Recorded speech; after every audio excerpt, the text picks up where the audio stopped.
Now, in this particular video, we will see how to work with the visibility of any particular content in your web page. Maybe at the runtime you come across a situation where you want to make some particular text visible at runtime, or maybe you want to make it hidden at runtime. Along with that, you may also want to make it collapse or expanded. So let's see a practical implementation of how to work with the visibility of any particular element in a web page practically. So as far as the visibility is concerned, here I have taken a couple of paragraphs in which the first paragraph tag is the normal one, means as the normal text it will be visible over the browser, while the another paragraph is decorated with the style where visibility is set to hidden, means this particular text will not be visible over the browser.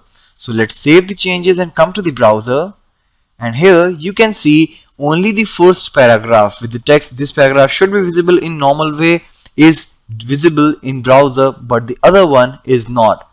So basically if you don't want to show anything, that doesn't matter, like you can just remove that from the text.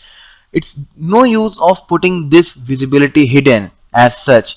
But if at the runtime you want to show or hide some of the content, then definitely it is going to help you. So what I'll do here, inside the head section I will write a couple of code, like inside the style tag I will use this p hover, means in the hover event when I will put the mouse pointer over the paragraph, at that particular time the visibility should be hidden. Alright, so let's remove this particular paragraph because it's of no use for now. So let's save it and come to the browser, refresh it now. So for now this particular text is visible, but as soon as I'll put the mouse over it, so you can see this paragraph is no more visible, and again you can see this particular paragraph is there.